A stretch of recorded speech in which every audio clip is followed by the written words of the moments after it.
كتابه الكريم حكاية عن نبي الله موسى عليه السلام.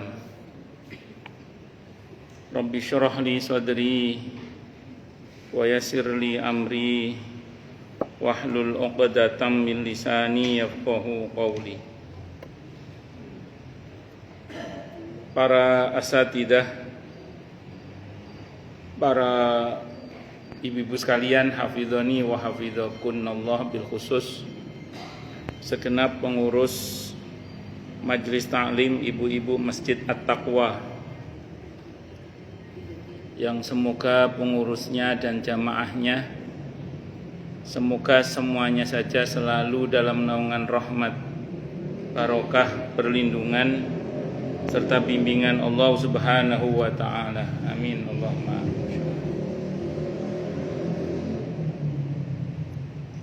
Dan tentu saya doakan semoga kemuliaan ibu-ibu sekalian selalu dijaga dan ditingkatkan terus oleh Allah Subhanahu wa taala sebagai seorang muslimah, sebagai seorang istri, sebagai seorang ibu, dunia hingga syurga. Amin Allahumma amin insyaallah.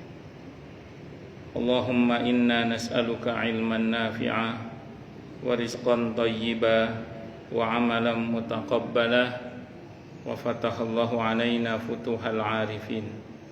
Allahumma inna na'udzubika min ilmin la yanfa' wa amalin la yurfa' wa qalbin la yakhsha' wa du'a la yusma'. Allahumma ati anfusana taqwaha wa zakkiha anta khairu man zakkaha anta waliyuha wa maulaha. Amin Allahumma amin insyaallah.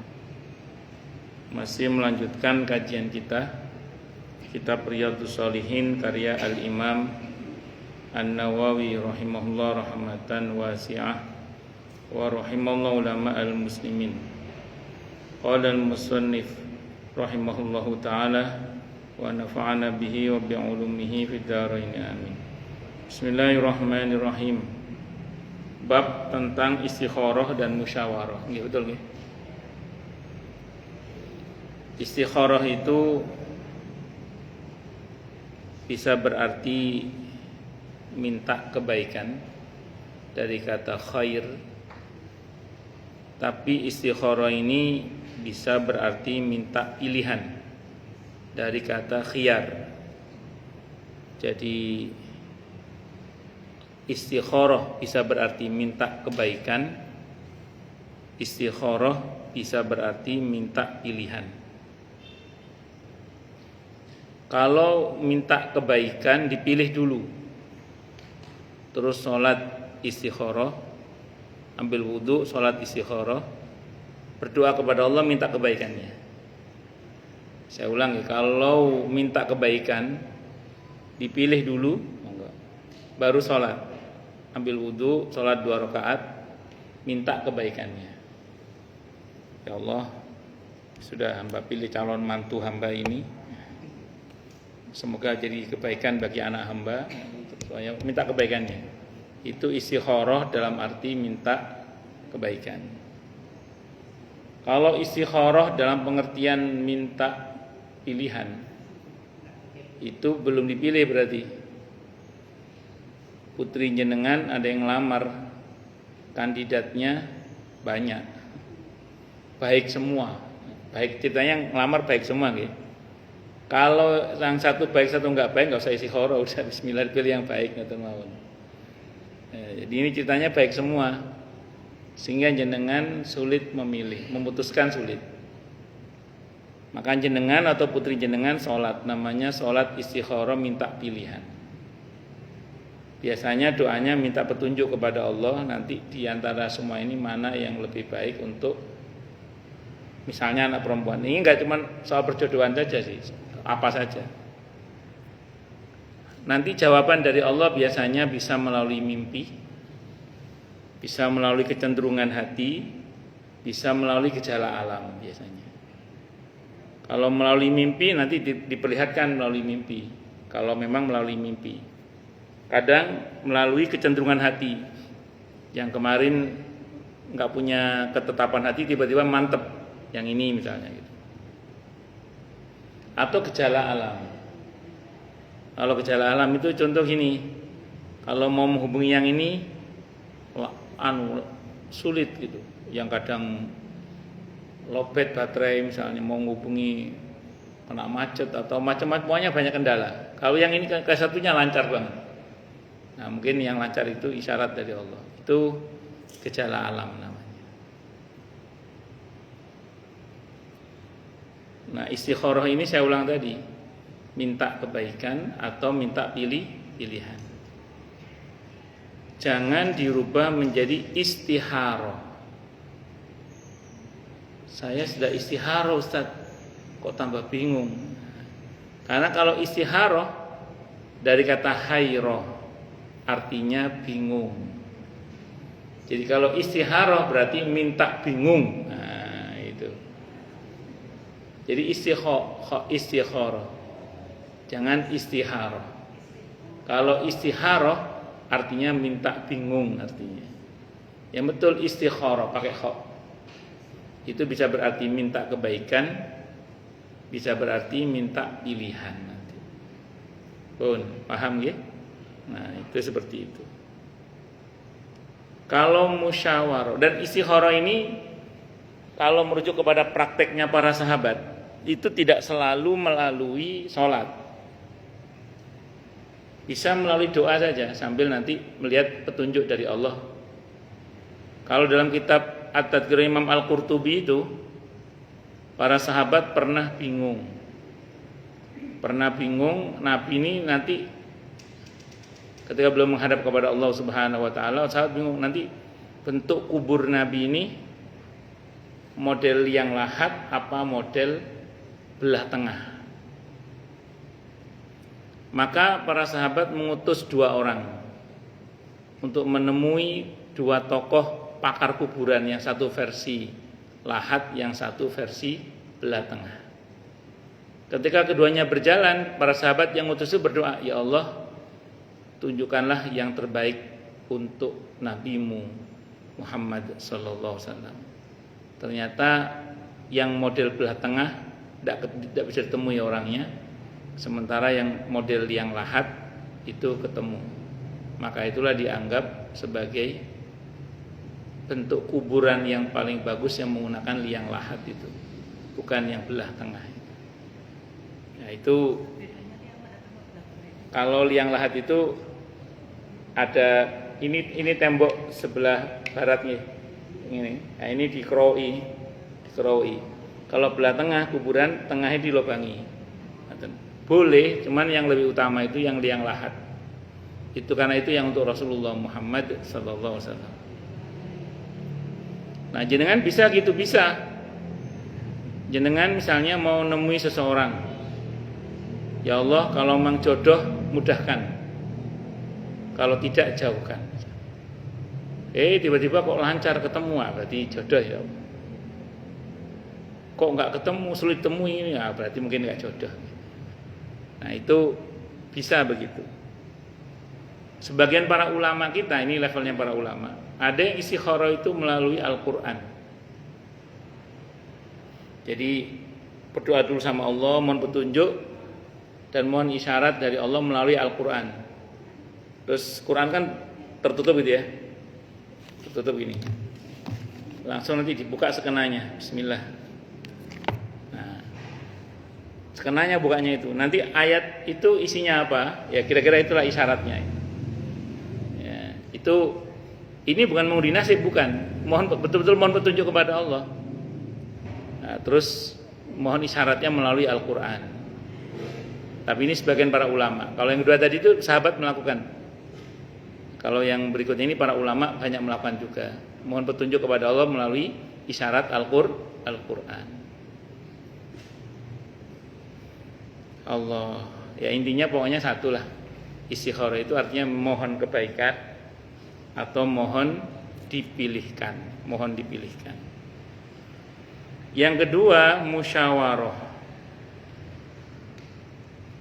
Musyawarah ini dari kata syawaro. Artinya mencari madu di sarang lebah.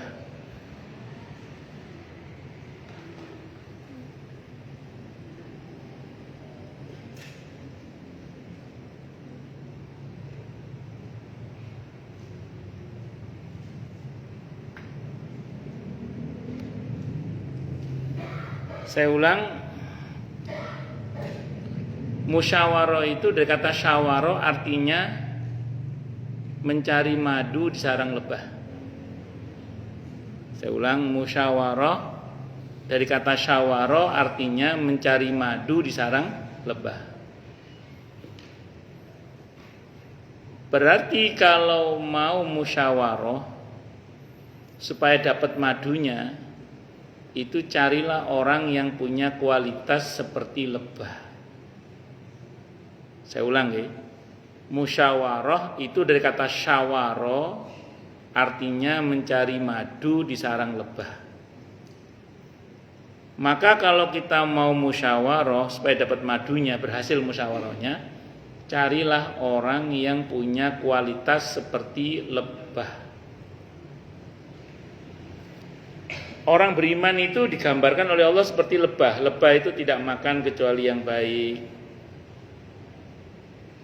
tidak memuntahkan sesuatu kecuali yang baik, tidak hinggap kecuali di tempat yang baik,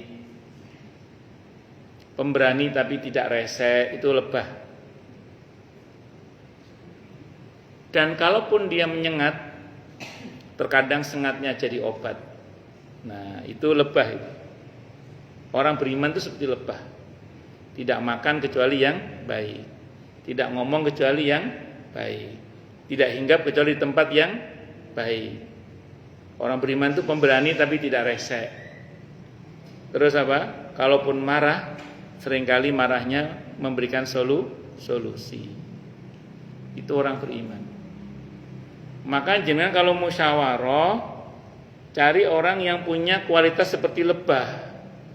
Insya Allah musyawarahnya jadi. Jadi kalau semua diajak, termasuk tikus-tikus diajak, nggak dapat madunya nanti, nggak dapat hasil yang bagus.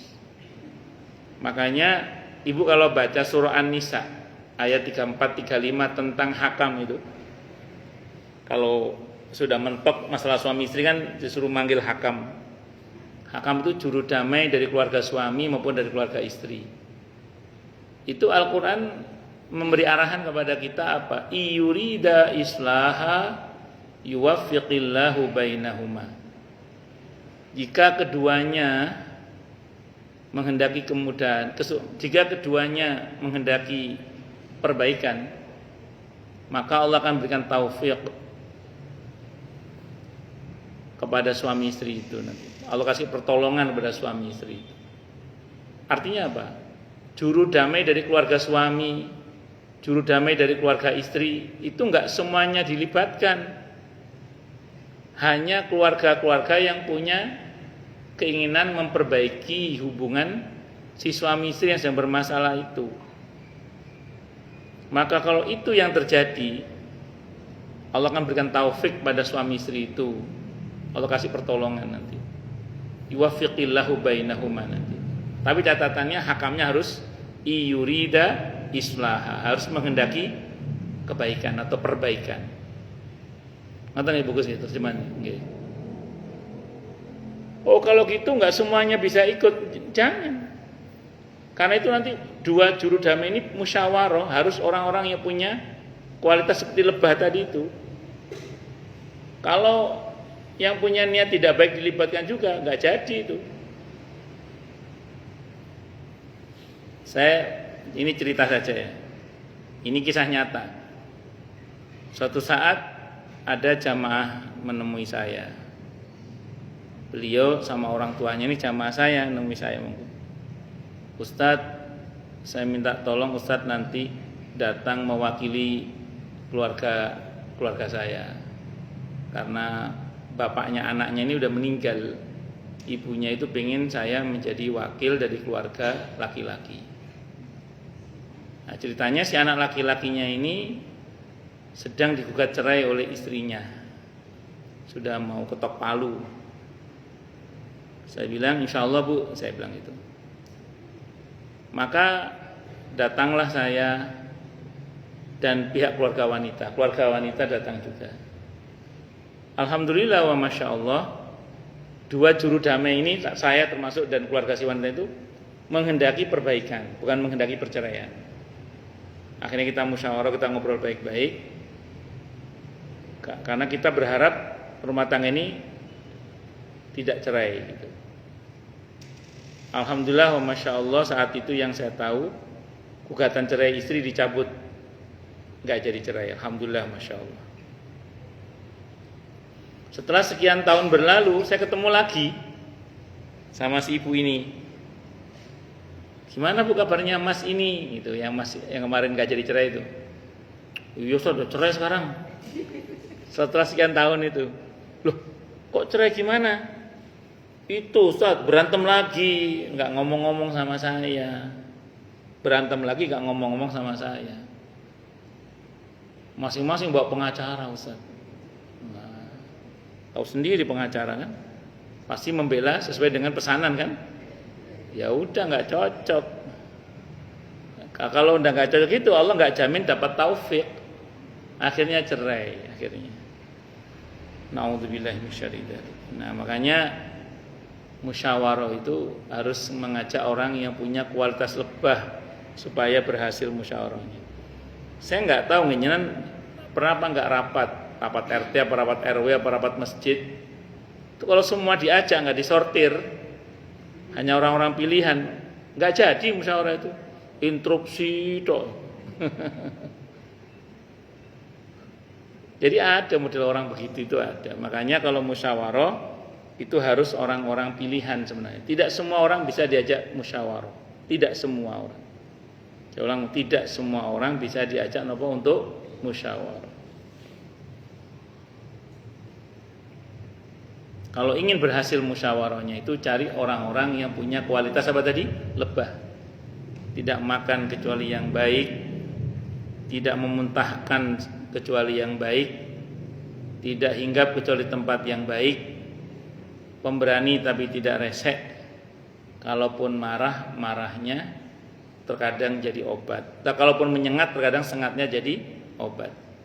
Orang beriman tidak makan kecuali yang halal dan thayyib, tidak ngomong kecuali yang baik-baik, senangnya hinggap atau berada di tempat-tempat yang baik. Orang yang beriman itu pemberani tapi tidak suka mengganggu, dan orang yang beriman itu kalaupun marah seringkali marahnya menjadi solusi. Paham nggih? Itu musyawarah. Tapi musyawarah ini bukan satu-satunya solusi yang Allah tawarkan nggih. Istikharah dan musyawarah ini bukan satu-satunya solusi yang Allah tawarkan, tapi ini hanya salah satu saja.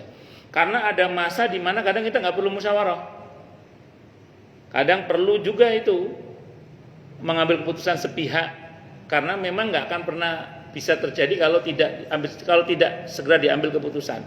Kadang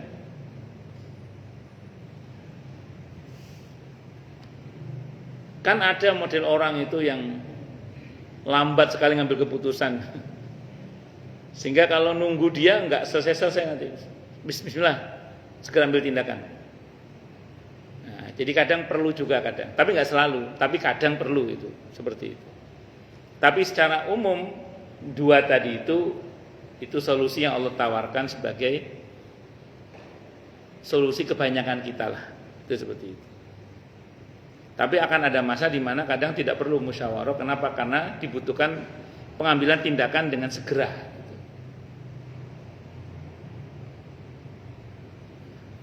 Kadang kaum wanita itu butuh kepala laki-laki. Karena kadang kalau perempuan kan masih terlalu banyak pertimbangannya. Ulana kan untuk ngawur-ngawur dedek kan kadang ya. Kadang. Tapi kalau normalnya tadi musyawarah, ngobrol dulu, baru ambil. Tapi kalau memang harus mengambil keputusan, bismillah. Kadang ada masa di mana harus tegas mengambil keputusan.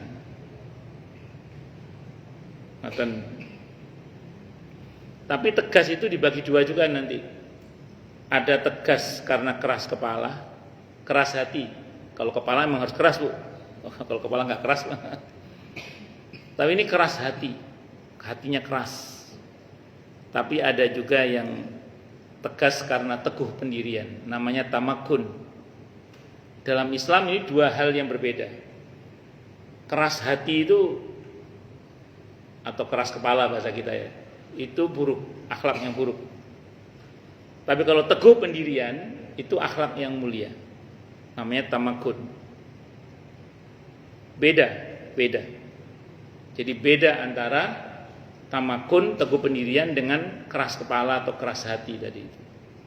Bedanya apa? Kalau tamakun yang mulia, akhlak yang mulia itu sumbernya dua, yakin dan sabar. Yakin dan sabar. Yakin itu kalau kata Imam Bukhari al-imanu kulluh, percaya 100% itu yakin namanya. Artinya orang ini kalau ditanya kenapa kamu begini, ya karena saya punya keyakinan ini adalah jalan yang benar, dan saya tahu betul ini jalan yang harus saya tempuh, dan dia mau dengan sabar menjelaskan atau mau dengan sabar membuktikan. Itu orang yang teguh pendirian. Tapi kalau orang yang keras kepala atau keras hati, itu dasarnya biasanya ananiyah, egoisme, dan jahalah, kebodohan. Sehingga kalau ditanya, wis perempuan tahu apa, dia diam. Anak kecil tahu apa, dia diam. Gitu. Tapi suruh nerangkan dia nggak mau juga, karena nggak jelas, orang nggak jelas. Pokoknya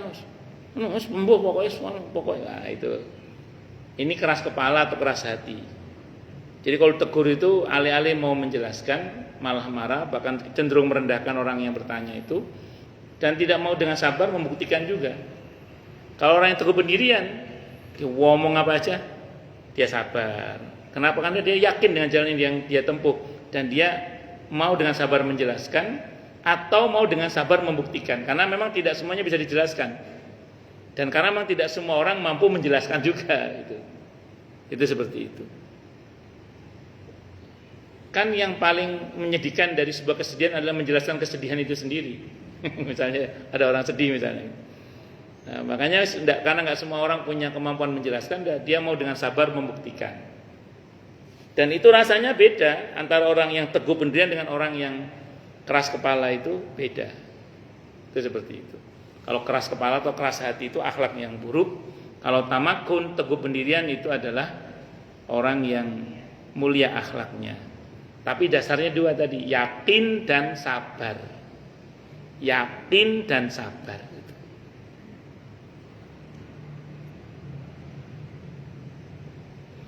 Kalau Allah Ta'ala berfirman di surah Ali Imran ayat 159. Wasyawirhum fil amri, dan musyawarahlah kamu dengan mereka dalam urusan itu. Kalau saya nggak salah, bahkan konteks ayat ini dengan orang kafir bahkan. Oh boleh Ustaz, kita musyawarah dengan orang kafir, boleh. Dalam konteks untuk menjalin perdamaian, misalnya saat itu antara pihak Mekah dan Madinah, saat itu kafir Mekah sama pihak Madinah, itu kaum muslimin misalnya. Dan mereka bermusyawarah. Walaupun tadi memang sekelas Nabi sekalipun kalau musyawarah dengan orang kafir yang agak-agak itu yang nggak bisa tercapai juga. Itu ibu kalau baca sejarah perjanjian damai Hudaybiyah, itu musyawarah berkali-kali gagal terus itu. Gagal terus. Sampai akhirnya delegasinya namanya Suhail bin Amr. Begitu Nabi mendengar namanya Suhail bin Amr, insya Allah gampang ini setelah ini, kata Nabi. Dan alhamdulillah berhasil itu, perjanjian damai dibuat. Karena memang nggak mudah musyawarah dengan orang kafir, itu bukan hal yang mudah. Dalam konteks perang seperti ya di masa Nabi saat itu ya, atau di masa sekarang yang terjadi konflik antara kaum muslimin dan orang-orang di luar Islam misalnya. Tidak usah jauh-jauh lah Bu, jangan kalau baca berita Fatah sama Zionis itu berapa kali bikin perjanjian damai dikhianati terus sampai sekarang. Berapa kali itu kan. Makanya kemarin pas mau diajak damai tidak mau, itu kan gara-gara sering diingkari terus itu. Nah itu akhirnya terjadi kesepakatan damai di Hudaybiyah. Itu pun Nabi ditipu, masih ditipu, masih dikerjain juga. Allahu Akbar. tapi tetap diperintah untuk bermusyawarah. Jadi bermusyawarah ini kalau merujuk pada ayat ini boleh Bu, lintas keyakinan boleh. Karena kalau kita bicara muamalah, muamalah itu sosial, itu tidak dibatasi dengan agama. Dalam Islam kita harus baik pada semuanya. Baik muslim maupun orang-orang di luar Islam.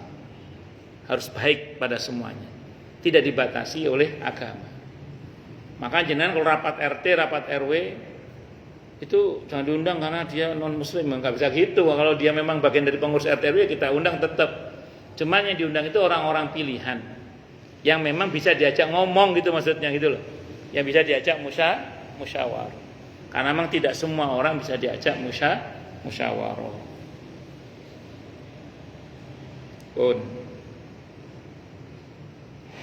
Wa qala ta'ala, dan Allah Ta'ala berfirman, wa amruhum syura bainahum.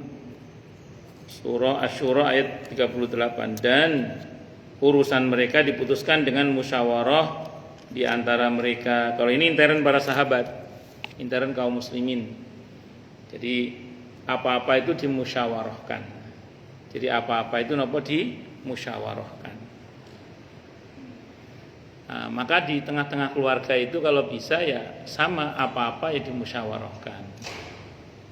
Jadi saya ulang, di tengah-tengah keluarga apa-apa juga dimusyawarahkan. Walaupun kadang tadi ada masa di mana kadang tidak perlu musyawarah karena harus segera mengambil keputusan. Tapi secara prinsip musyawarah itu harus jadi kebiasaan. Di samping musyawarah apa tadi istikharah itu seperti itu.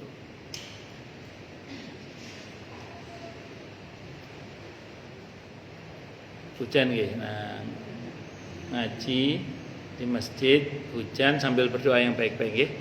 Insyaallah ini mustajabahnya double-double. Ya, semoga segenap harapan baik kita segera Allah ijabah dengan mudah, dengan mulia, dengan bahagia, dengan tanpa susah payah. Amin Allahumma amin insyaallah. Wa an Jabirin, dan ceritakan dari Jabir radhiyallahu an. Qala, beliau berkata, karena ada siapa Rasulullah sallallahu alaihi wasallam yu'allimuna, beliau mengajari kami al-istikharata, istikharah fil umuri, dalam beberapa urusan kuliah seluruhnya. Kasurat minal Quran, seperti beliau mengajari kami surah dari Al-Quran. Yaqulu, beliau bersabda, idza hamma ahadukum, apabila salah seorang di antara kalian punya keinginan bil amri, dengan satu urusan, falyarka, maka hendaklah dia rukuk rakaataini, 2 rakaat, min ghairil fardhati, dari selain salat fardu. Berarti ini salat sunnah. Istikharah ini salat sunnah Bu. Kriterianya salat sunnah mutlak. Jadi istikharah ini kriterianya salat sunnah mutlak. Berarti boleh dikerjakan kapan saja kecuali di waktu yang terlarang ya. Pagi, siang, malam boleh. Yang penting tidak pada waktu yang dilarang. Kapan waktu yang dilarang itu? Saat setelah sholat subuh hingga matahari terbit dan setinggi penggala, saat matahari persis di tengah kecuali hari Jumat, dan setelah sholat asar hingga matahari tenggelam. Itu waktu yang terlarang. Selain waktu itu boleh istikharah. Jadi istikharah itu nggak harus malam, bisa siang, bisa pagi, bisa malam, bebas. Sumal yakul, maka kemudian adalah dia berdoa. Apa doanya? Allahumma, wahai Allah, ini sungguhnya hamba, astakhiruka, mohon pilihan kepadamu atau mohon kebaikan kepadamu, bi ilmika, dengan ilmumu, wa astaqdiruka bi qudratika, dan hamba mohon takdirmu dengan, dan hamba mohon ketetapan kepadamu dengan takdirmu. Wa as'aluka min fadlikal azim, dan hamba mohon kepadamu anugerahmu yang agung, yang besar. Fa innaka taqdiru wa la aqdiru, karena sungguhnya engkau maha kuasa sementara aku tidak kuasa. Wa ta'lamu wa la a'lam, dan engkau maha mengetahui dan aku tidak mengetahui. Wa anta 'allamul ghuyub, dan engkau adalah zat yang maha mengetahui yang gaib-gaib, yang akan terjadi kan Allah yang maha tahu. Allahumma wahai Allah, in kunta ta'lamu anna hadzal amra khairun li fi dini wa ma'ashi wa aqibata amri aw qala ajli amri wa ajli faqdurhu li wa yassirhu li thumma barik li fihi. Allahumma ya Allah, ini kalau kita terjemah enggak pas secara ilmu i'tiqad. Jika engkau mengetahui, Allah pasti tahu. Maka terjemahan yang pas dalam konteks doa adalah Allahumma ya Allah, jika dalam ilmu, lautan ilmumu gitu loh. Jika dalam pengetahuanmu, itu terjemahan yang pas. Jadi bukan jika engkau mengetahui. Itu kan kalau terjemahan teksnya aslinya itu jika engkau mengetahui, maka dalam konteks kepada Allah enggak cocok. Nah, yang betul adalah jika dalam pengetahuan ilmumu urusan ini adalah baik untukku, itu terjemahannya. Paham nggih? Jadi jangan diterjemahkan jika engkau mengetahui bahwa ini, berarti Allah ada nggak tahunya dong? Enggak. Tapi yang betul adalah jika dalam pengetahuan ilmumu yang maha luas itu ini adalah kebaikan untukku gitu. Paham ya setinggi? Nah, Allahumma wahai Allah, in kunta ta'lamu, jika dalam pengetahuanmu bahwa sungguhnya urusan ini adalah baik untukku, fi dini, terkait dengan agamaku, wa ma'asi, dan kehidupanku, wa afiyati amri, dan kesejahteraannya urusanku, au qala ajili amri wa ajilihi faqdurhuli, baik dalam waktu dekat maupun dalam waktu jauh nanti, cepat atau lambat lah, maka takdirkanlah ia untukku, wa yassirhuli, dan mudahkanlah dia untukku, summa barik li fi, kemudian berkailah dia untukku. Wa in kunta ta'lamu anna hadzal amra syarrun li fi dini, dan jika menurut pengetahuanmu ya Allah ini adalah buruk untukku, dan baik terkait dengan agamaku maupun kehidupanku, wa aqibata amri, oh tadi afiyah bukan itu, akibah bukan afiyah ya, dan kesudahan urusanku, maksudnya itu. Maaf saya tadi salah, bukan afiyah tapi kesudahan urusanku. Au qala ajli amri wa ajli, baik cepat maupun lambat, maka fasrifu anni, maka jauhkanlah dia dariku, wasrifni anhu, dan jauhkanlah aku darinya, waqtur liyal khaira, dan takdirkanlah untuk hamba kebaikan, haitsu kana, dimanapun ia berada, summa raddini, kemudian ridhoilah hamba, bihi, dengannya. Qala, bersabda siapa qala bersabda siapa Nabi kita Muhammad SAW, wa yusamma hajatahu, dan wa yusamma hajatahu, dan hendaklah dia segera sebutkan hajatnya. Wa yusammi, ya betul, wa yusammi hajatahu, dan hendaklah yang menyebutkan hajatnya. Rawal Bukhari, riwayat Al-Bukhari. Jadi doanya begitu intinya. Ya Allah, kalau dalam pengetahuan ilmumu ini adalah baik untuk hamba, tolong mudahkan untuk hamba, takdirkan. Doa yang baik-baik lah. Kalau sekiranya ini buruk, terus hajatnya apa? Terus minta pada Allah apa? Tolong ya Allah, apa gitu.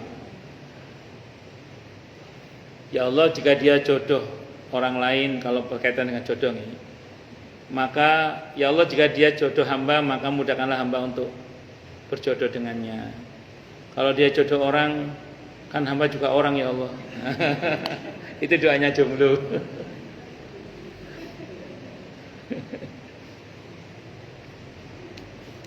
Lanjut. Ya, tapi ini nggak cuma masalah perjodohan, termasuk pekerjaan, termasuk pilihan-pilihan apalah, itu menggunakan doa ini bagus. Istikharah. Istikharah apa tadi? Minta kebaikan atau minta pilihan, minta dipilihkan oleh Allah atau minta kebaikan.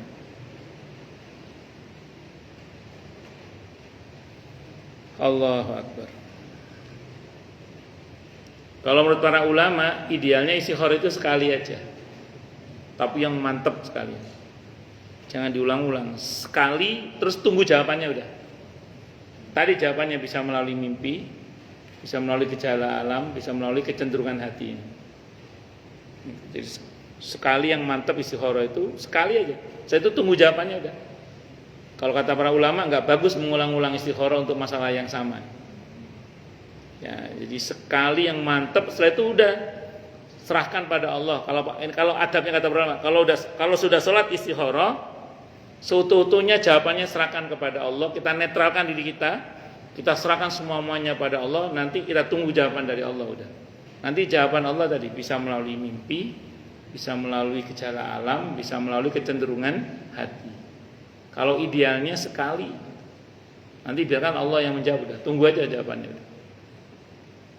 Kalau minta tolong sama orang tua untuk istikharah boleh tak apa-apa. Minta tolong sama orang yang kita percaya untuk istikharah, mengistikharahkan kita boleh tak apa-apa, silakan. Nah, syukur-syukur kita sendiri yang istikharah.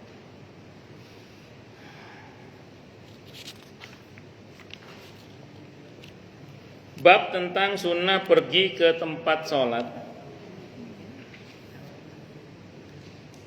Sholat id hari raya, menjenguk orang sakit,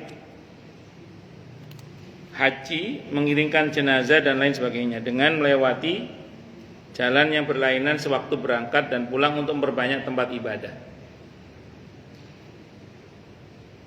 Nabi itu sering kalau sholat id itu berangkat dan pulangnya beliau mengambil langkah yang berbeda. Di antara hikmahnya kata beliau sengaja lewat jalan sini itu sambil bersilaturahim kata. Kalau dalam hadis itu oleh para pensyarah hadis sebutkan Nabi sambil bersilaturahim kepada kerabat-kerabatnya, baik yang masih hidup maupun yang sudah wafat. Berarti Nabi itu punya tradisi selepas sholat id itu ziarah kubur di antaranya. Itu kata para pensyarah hadis. Ya, Nabi itu seringkali mengambil jalan berlainan itu karena untuk bersilaturahim kepada kerabatnya, baik yang masih hidup maupun yang sudah wafat. Itu yang dipakai dalil oleh sebagian para ulama bahwa setelah sholat id itu bisa jadi sunnah ziarah kubur itu. Walaupun ziarah kubur itu bisa kapan saja, sunnahnya bisa kapan saja. Karena ada beberapa orang yang menyoal ziarah kubur setelah sholat id. Padahal di antara kebiasaan Nabi itu setelah sholat id itu ya lewat dari jalan yang berbeda, karena beliau menyambung hubungan dengan kerabat-kerabat beliau baik yang masih hidup maupun yang sudah wafat. Itu yang dipakai dalil para ulama itu. Ketika mensyarah hadis tentang ini, para ulama menjelaskan seperti itu. Kemudian termasuk ada beberapa orang yang menyoal ziarah kubur di bulan Sya'ban. Padahal ada satu riwayat yang menyebutkan bahwa Nabi itu sering rutin ziarah kubur para sahabat itu di awal bulan Sya'ban. Nah, di awal bulan Sya'ban, di awal-awal bulan Sya'ban. Yang salah itu yang mana Ustadz? Yang mewajibkan padahal tidak wajib gitu. Sehingga seolah-olah kalau enggak ziarah bulan Sya'ban nanti saya itu yang mengharuskan itu yang salah. Tapi kalau enggak, saya lagi pengen ziarah di bulan Sya'ban, saya pengen ziarah di bulan Syawal, boleh tidak apa-apa. Bahkan ada yang mengkhususkan kalau merujuk pada dua riwayat tadi itu boleh tidak apa-apa. Karena ada riwayat yang membenarkan hal itu dengan dalil prakteknya Nabi kita Muhammad sallallahu alaihi wasallam. Itu sependek yang saya pahami nggih, sependek yang saya pahami. Pun balik lagi. Menjenguk orang yang sakit. Menjenguk orang yang sakit ini bagus dan benar. Tapi harus paham konteks juga. Jenengan menjenguk orang yang sakit hari ini bagus atau bagus? Bagus. Tapi jenengan orang yang ke-13.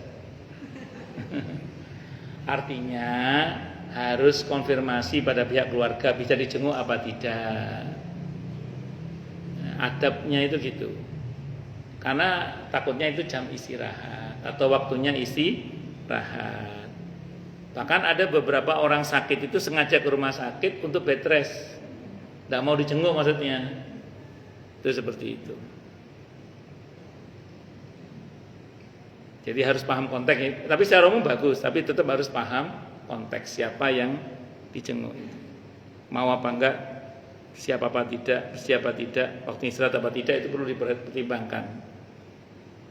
Termasuk juga orang yang akan berangkat haji, hormat orang yang berangkat maupun pulang dari haji. Kalau dulu memang orang berangkat haji itu heroik, terutama di Nusantara. Karena sekali berangkat itu perjalanannya saja bisa berbulan-bulan. Makanya kadang risikonya mati. Nah, sehingga kadang orang dulu itu ya kalau orang mau berangkat haji itu ya heroiknya bukan main. Pulang juga disambutnya loh, karena luar biasa. Kalau sekarang kan cuman alhamdulillah 4 tapi tetap secara umum sunnah. Kalau kita ada orang mau berangkat haji diundang, ya kita datang hormat keberangkatannya dengan mendoakannya, atau kepulangannya kita hormati juga. Bahkan sunnah kita minta doa. Jadi kalau ini kan Bu Ana mau haji, ya, kita datang ke beliau misalnya mengucapkan fi amanillah atau apa, doa supaya keselamatan dalam perjalanan haji, terus jangan lupa doakan kami sana Bu ya, itu sunnah itu. Jangan lupa doakan kami di sana, itu sunnah. Bahkan ada yang mengatakan di antara kiat agar supaya bisa cepat haji bagi yang belum haji itu di antaranya apa? Yaitu nganter orang berangkat haji itu. Kata para ulama itu nganter orang, terus minta doakan orang yang akan berangkat haji, terus nabung. Itu ada beberapa guru honorer nabungnya sehari 2.000, 5.000 sampai 15 tahun baru berangkat. Kalau mau cepat nabungnya 2.000 US dollar, 5.000 US dollar tiap hari, ya, insya Allah cepat berangkat ya. Insya Allah. Tapi enggak, haji itu kalau sudah Allah panggil gak tahu gimana ceritanya, berangkat aja dengan izin Allah. Kalau udah Allah panggil, bismillah berangkat aja dengan izin Allah. Mengiring jenazah. Terus kemudian kalau paket lengkapnya takziah itu kan takziah, menyolatkannya, terus mengantarkan jenazah, itu paket lengkapnya. Dan lain sebagainya dengan melewati jalan yang berlainan sewaktu berangkat dan pulang untuk memperbanyak tempat ibadah, kesaksian.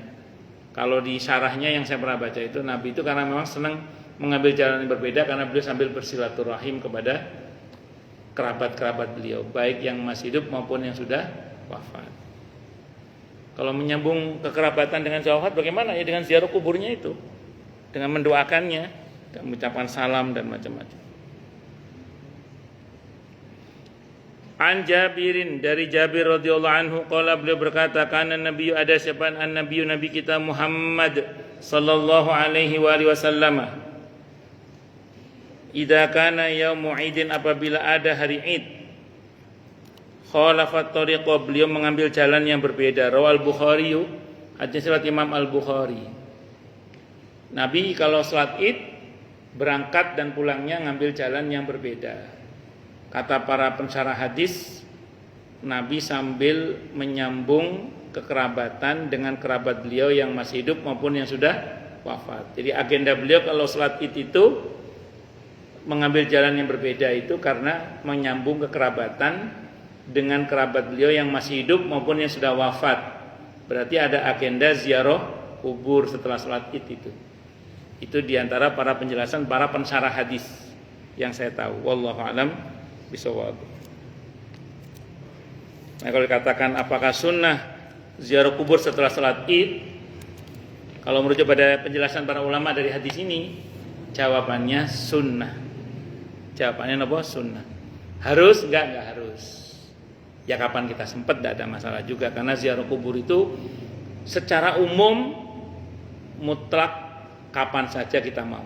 Itu kalau kata Imam Al-Qurtubi. Cuman andaikan mau dilakukan secara khusus, silakan kalau merujuk pada hadis ini. Au kama qala.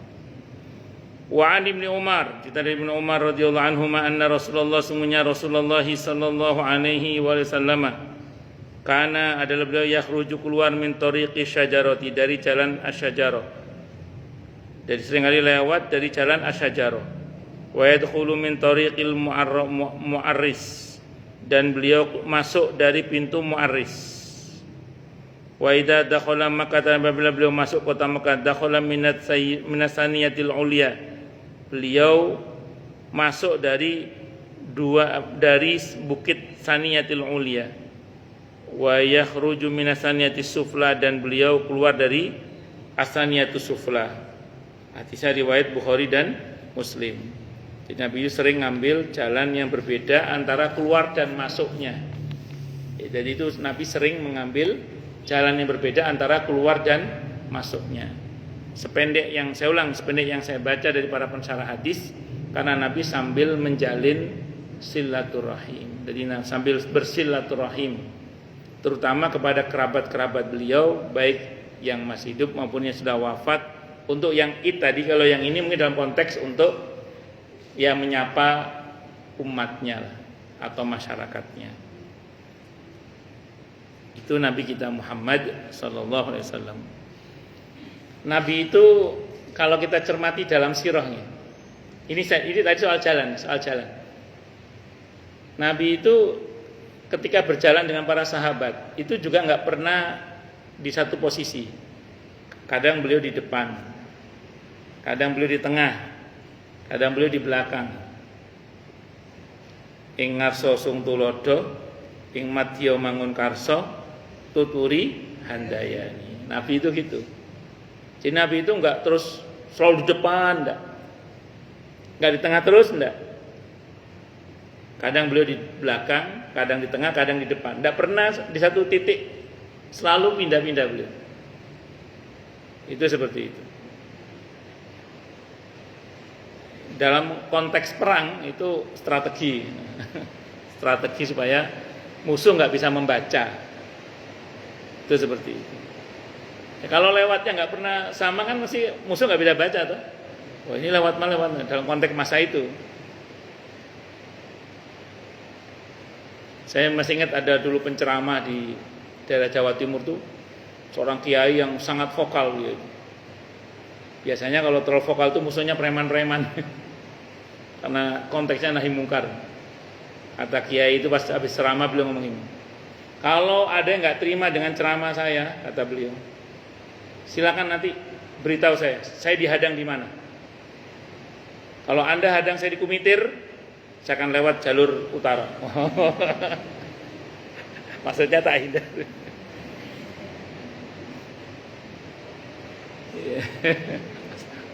Kalau Anda hadang saya ke selatan, saya akan lewat utara. Kalau Anda hadang saya ke selatan. Itu ada kiai dulu ngomong. Bab tentang sunnah mendahulukan anggota kanan dalam segala perbuatan yang mulia. Wallahu a'lam bishawab. Baik, silakan Bu yang mau tanya dulu.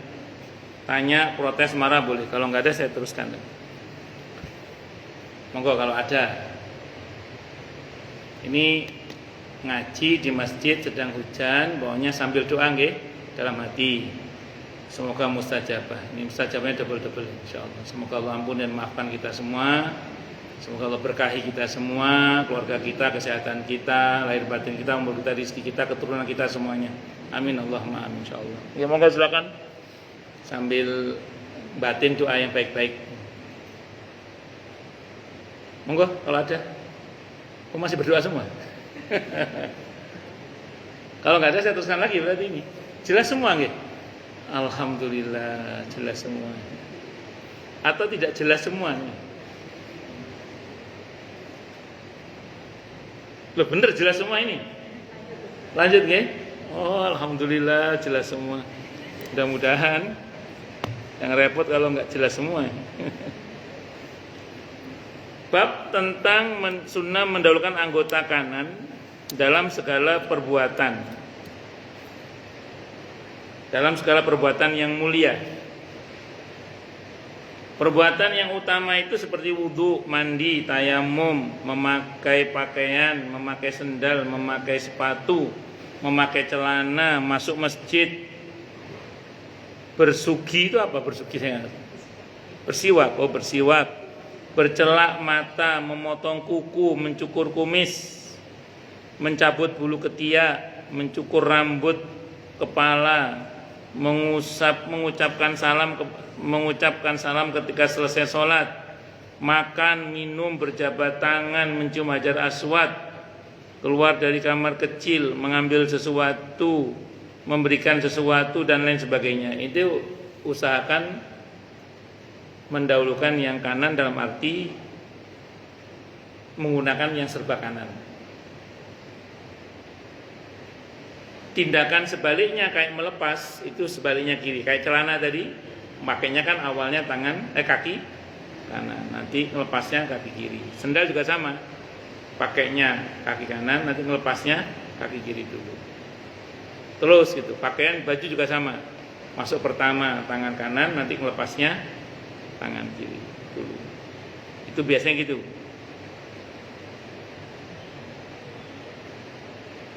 Adapun yang berlawanan dengan yang tersebut di atas seperti membuang air, meludah, masuk kamar kecil, keluar dari masjid, melepas sepatu, melepas sendal, melepas baju, melepas celana, melepas pakaian, membersihkan kotoran dan perbuatan-perbuatan yang semacamnya, maka didahulukan atau memakai anggota bagian kiri. Nah, saya mau terangkan dulu gini. Lalu bagaimana kalau itu terjadi pada sebagian orang yang katanya kidal? Kan ada yang kidal, jadi serba kiri dia, nggak bisa serba kanan, kidal. Maka jawabannya gini, ini jawabannya. Tetap kita yang melihat berusaha mengingatkan. Dan yang bersangkutan harus punya niat untuk berubah. Adapun kita sudah mengingatkan, tapi yang bersangkutan tidak mau misalnya, atau yang bersangkutan sudah berusaha, tapi tidak kunjung bisa, dan dia tidak pernah lelah untuk berusaha, maka usahanya itu dilihat oleh Allah, dan Allah Maha tahu bahwa dia bukan dengan senang hati mengerjakan semua itu, dalam arti pakai tangan kiri itu, tapi lebih kepada karena kondisi yang mungkin pada sebagian halnya dia tidak mungkin misalnya. Nah, tapi yang tidak boleh itu kalau kita dari awal tidak mau berubah.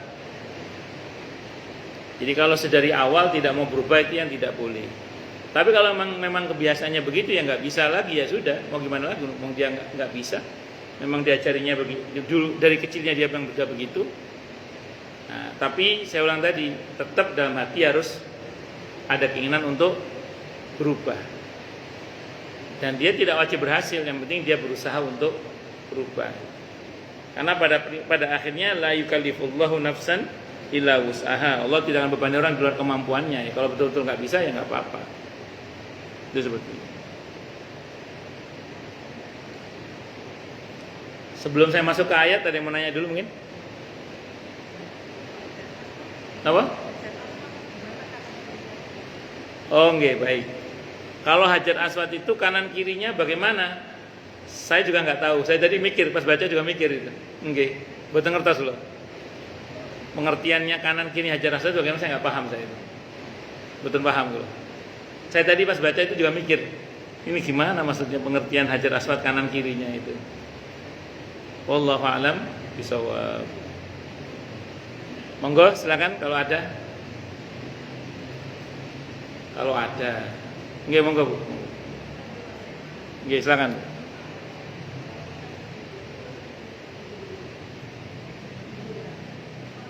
Mau tidur, ibu wudu dulu. Terus? Sebentar. Ibu mau tidur, wudu dulu. Setelah itu apa tadi? Tidur terus? Kesentuh suami. Oh, baik. Saya mau cerita dulu ya. Jadi ada seorang bapak-bapak itu cerita sama saya. Istri saya itu loh, mungkin dia mau nyalahkan ustadznya ya. Ngajarin apa ustadz ini? Mau tidur wudu, saya sentuh, astagfirullah mas. Ya Allah mas. Astagfirullah, masya Allah. Kamu itu ngapain tuh dek? Ya saya punya wudu. Kata Pak Ustadz kalau mau tidur suruh wudu. Kalau kamu sentuh kan nanti batal. Astagfirullah. Terus saya ngomong, itu istri bapak ngajinya belum selesai itu. Yang penting mau tidur wudu. Bahwa setelah itu diumek-umek sama suami ya biarin aja udah. Ya batal. Itu sunnah tersendiri.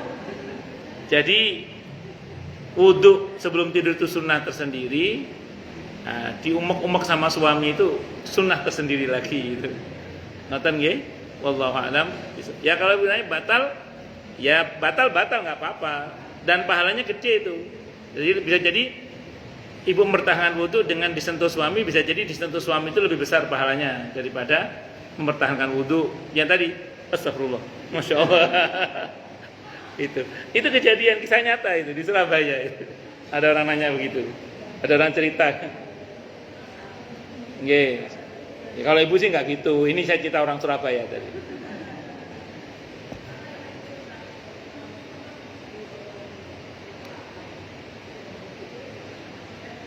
Oh gitu. Jadi ibu kalau tidur sama suami gini. Oh. Iya.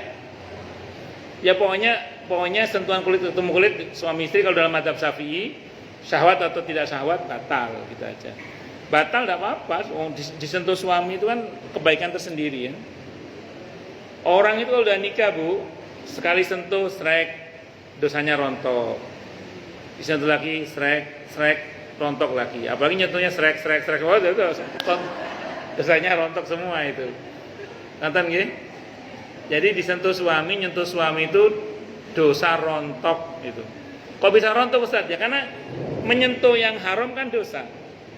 Menyentuh yang halal berpahala kata Nabi. Nah, pahala itu menghapus dosa. Surah Hud ayat 114. Nah, nonton nggih? Wah, nanti ketemu suami, Mas. Itu pahala terus insyaallah. Nonton nggih, Bu nggih. Monggo yang lain silakan kalau ada. Nggih, monggo.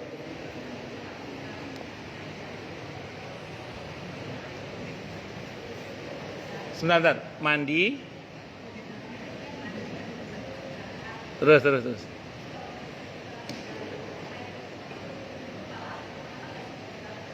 Bagus, baik. Ini konteksnya mau ihram ditanyakan ya? Oh, mau ngaji. Saya pikir mau haji dengar saya. Oh. Ibu mau ngaji, mandi dulu. Wudu dulu. Apakah berpahala atau tidak gitu ya? Kalau ibu sedang haid gitu, sedang haid. Sependek yang saya pernah ngaji, wanita yang dalam keadaan haid berwudu itu ada yang melarang. Ada yang melarang. Tapi ada juga yang membolehkan. Kalau yang melarang itu alasannya karena nggak ada pengaruh apa-apa, wong lagi hadas besar. Lah itu orang kalau mau mandi hadas besar kan disunahkan wudu dulu. Ya karena dia mau mandi sudah suci. Nah, ini beda dengan kalau orang sedang haid. Nah, sementara kalau yang membolehkan alasannya ya tadi juga sama. Itu orang kalau mau mandi besar kan dia masih hadas besar. Nyatanya sunnahnya disuruh wudu. Berarti wudu itu ada manfaatnya. Nah, jadi kalau ibu nanya ke saya pertama saya mengakui sependek yang saya pernah ngaji memang ada dua pendapat. Nah, ibu tinggal ikut pendapat yang mana. Cuma kalau saya pribadi berpandangan tetap ada manfaatnya walaupun tidak mensucikan hadas besar. Tapi paling tidak dengan berwudu itu pasti ada manfaatnya gitu aja. Tidak mungkin nggak ada manfaatnya karena berwudu saat haid tidak termasuk yang dilarang. Yang dilarang kan sholat, yang dilarang kan puasa, yang dilarang kan masuk ke masjid dengan perbedaan pendapatnya. Ada beda pendapat juga kalau ke masjid itu. Termasuk juga diantaranya misalnya membaca Al-Quran itu ada beda pendapat.